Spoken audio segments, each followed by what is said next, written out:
Hi, I'm Susie Garden, and this is the Ageless and Awesome podcast.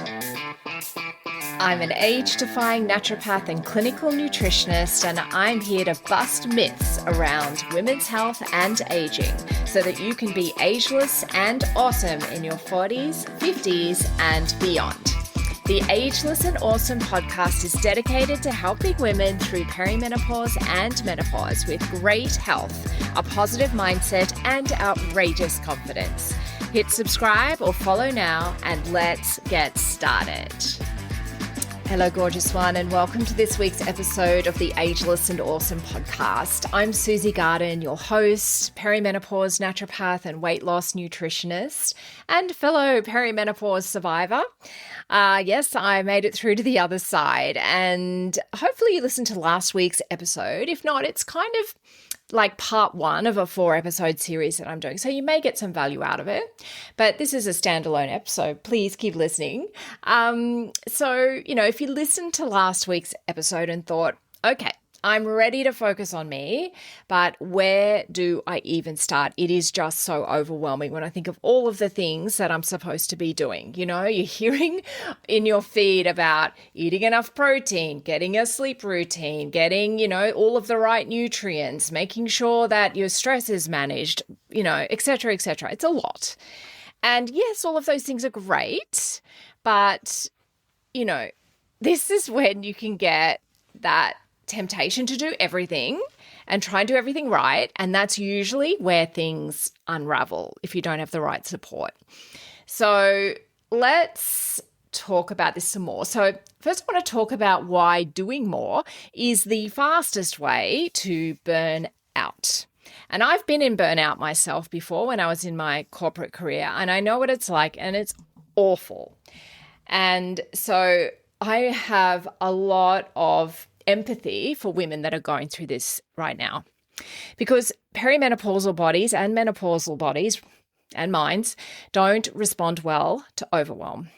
If you're trying to do all of the things I just mentioned, like overhauling your diet, exercising every day, meditating, cutting out all sorts of different foods, being perfect, all of these things activate stress physiology, and stress blocks weight loss if that's one of your goals. So instead of doing more, I like you to focus on doing less but better, but with precision, and ideally with a personalised plan just for you. But let's talk about foundation number one. And I would say for most people, it's blood sugar regulation, which that might surprise you if you haven't been in my world for very long. But the thing is, stable blood sugar reduces cravings, it improves your energy, and very quickly, it lowers cortisol, and it supports fat loss. And this starts with regular meals. So there are many women that I'm speaking to that are not having breakfast. They're doing intermittent fasting, not eating until 11. And if that's working for you, that's great. Keep doing it. But for many women, it's not ideal. So 3 meals a day with sort of 5 to 6 hour fasting windows in between works way better if you're looking for a weight loss and energy goal. So 3 meals a day, no snacks is ideal. Adequate protein. And this will vary from person to person and what your individual needs are, what your individual goals are. So I'm hearing a lot of very high amounts of protein that women are aiming for. And for some women, that is absolutely appropriate.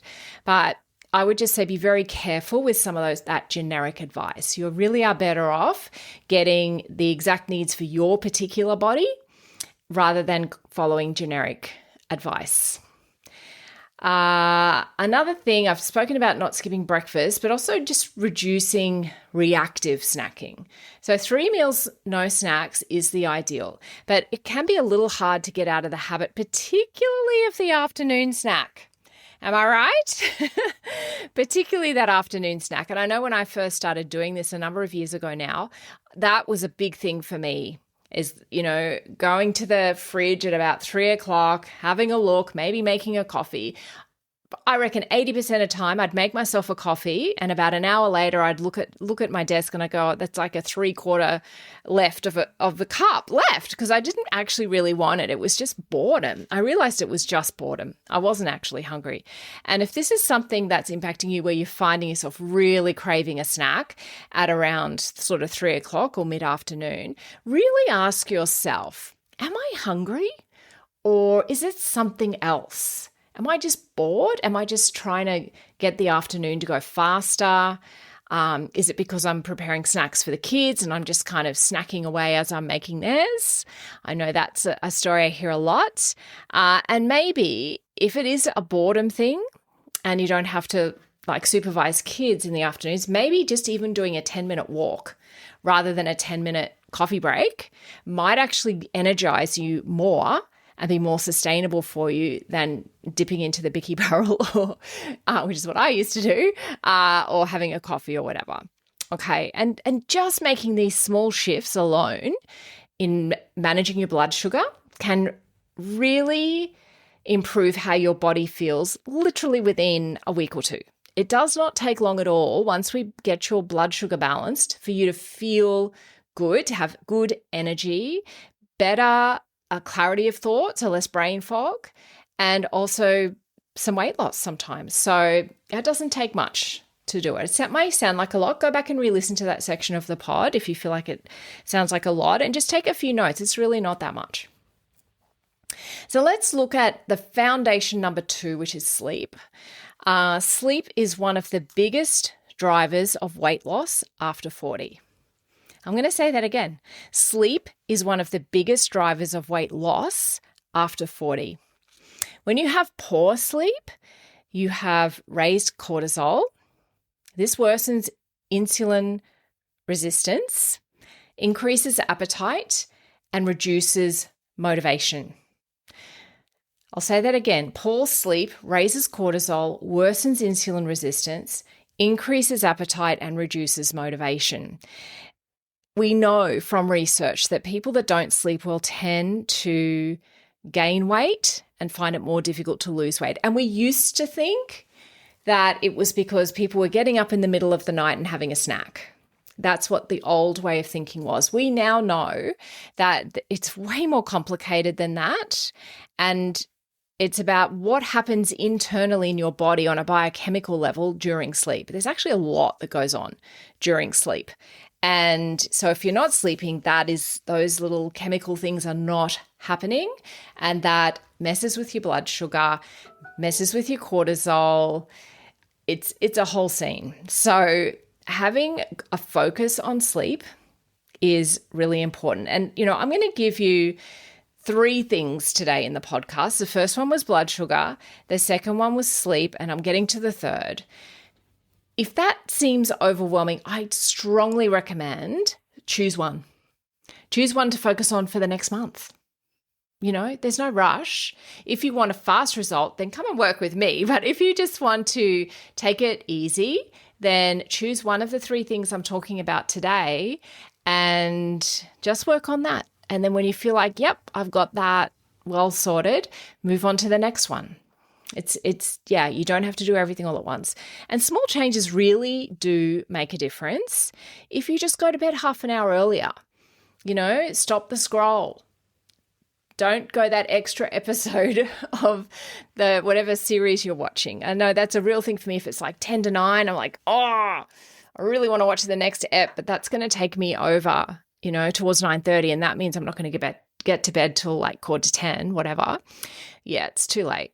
So small changes, earlier nights, having a bit of an evening routine. I've spoken before about mine, like after the kitchen is cleaned, after dinner, all of our overhead lights go off. We just have lamps, we have candles so that it's low light because that helps with your melatonin activation. I tend to have a shower at night now because I find that is a really good way for me to get rid of the day. And just little things like that. Some people, will put a face mask on at night, or will put their LED mask on at night, or whatever it is for you. Maybe it's some reading, maybe it's some mindfulness. Just having some sort of routine trains your brain that it's time to sleep, and it's important. The other thing is limiting alcohol. And I know that's not what a lot of us want to hear, but alcohol really messes with your neurotransmitters. So that's your brain chemicals. And while it can help you get to sleep, it will wake you up during the night. And that's a problem. So if you can limit your alcohol to maybe only a couple of nights a week and reduce the amount of alcohol, the beauty right now is that there are so many amazing alcohol-free alternatives that if you are going out and you feel like, oh, I want to drink, but I know that means I'm not going to sleep, then, have a look at your local bar or whatever, and there's some fantastic alternatives. And they don't just have to be a mocktail full of sugar. A lot of the time if I'm not drinking, I'll just have like a soda water or something like that. But that's because I like that and I don't want to have all of the sugar that's in a mocktail. But you'd be surprised, there's some really good options at the moment that really help out if you're in a social situation and don't want to look like you're a party pooper. Another small change that you can make is blood sugar support before bed. So not having a snack towards bedtime, actually making sure that your dinner has enough protein in it to keep you going, or protein and fats and complex carbs to keep you going. Obviously, some people have special needs, so I'm just talking generically here, but ideally you would stop eating a couple of hours before you go to bed. I know sometimes, and I used to feel like this before I knew anything about nutrition, I sometimes just before I was going to bed, I'd feel a bit hungry. So I used to make myself a Milo, and which was great. It was delicious. But what happens sometimes is that if you're going to stay up, your body will signal to you, oh, well, if you're going to stay up and not go to sleep, you need some more energy. You need some more food. So it'll send you a signal, I need to eat. And so you feel like you need to have something before you go to bed. But generally you actually don't, unless your meal hasn't been sufficient. Or you've had a sugary treat after dinner, that will bounce your blood sugar around, and alcohol will do that as well. So again, a lot of little tricks around eating and sleep will help you to get a better night's sleep. And the last one I'm going to talk about today is foundation 3 is supporting your nervous system. This is one of the key things I see in clinic that almost everyone is impacted by, and that is stress. And everyone's perception of stress is different. Some people deal with a lot and they feel okay with that. And that can be through the fact that they're used to it. Their nervous system is conditioned. Maybe they have strategies to help support that. But if you are feeling stressed, if you rate your stress out of 10, so if you think of a scale of 10 out of 10 is the most stress you can imagine. 1 out of 10, no stress at all. If you're sitting at a 3 to 4, that is ideal. If you're occasionally a 5, that's okay. You can work with that. If you're consistently a 6 or more, you got a problem that needs to be dealt with, because that means your body is feeling unsafe. That will impact your gut health. That will impact your ability to absorb nutrients. So that will impact pretty much every other area of your body.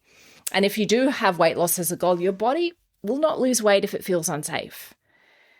So the kind of things you can do to support your nervous system are things like gentle movement. Rather than thrashing yourself at a HIIT class, gentle movement, yoga, Pilates, cycling, walking, swimming, that kind of thing.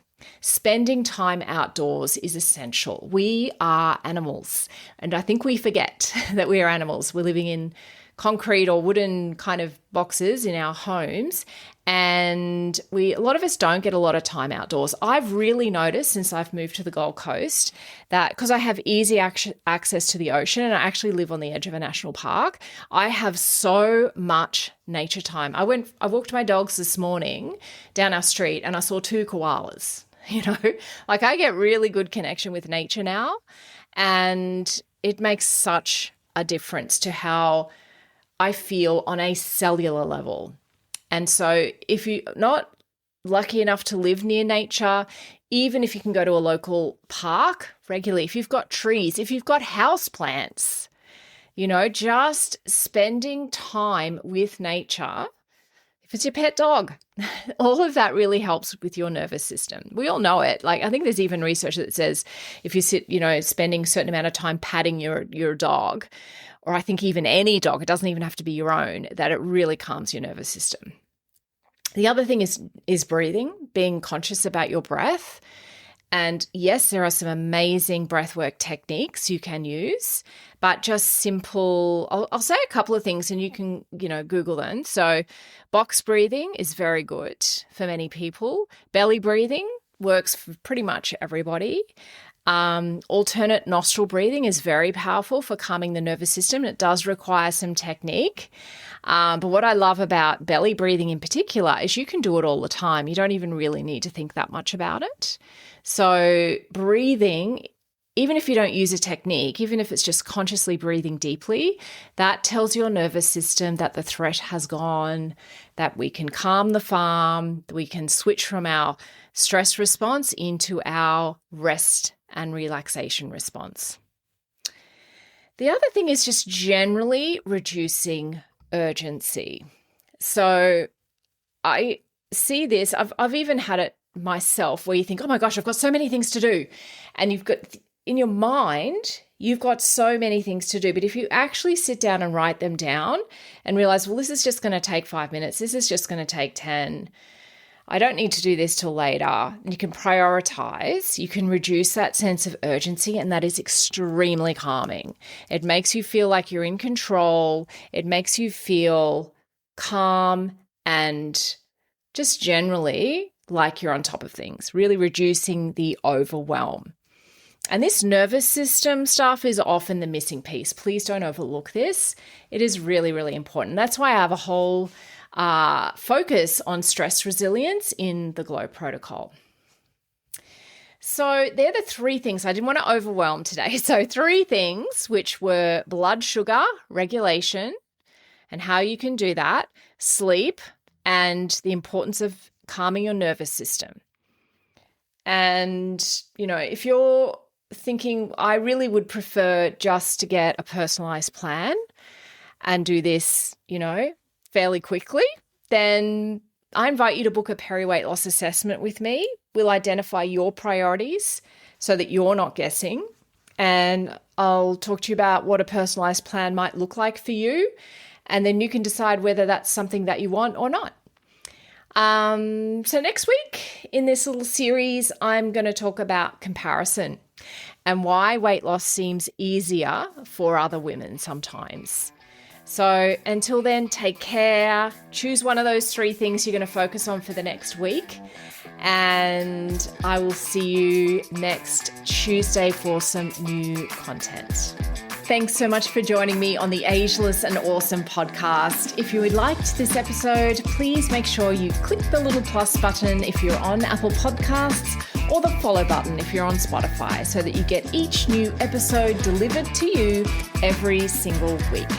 If you feel like writing me a 5-star review, you would absolutely make my day. If you found this episode resonated with you, head over to my Instagram and DM me at the Perimenopause Path. I would love to connect with you.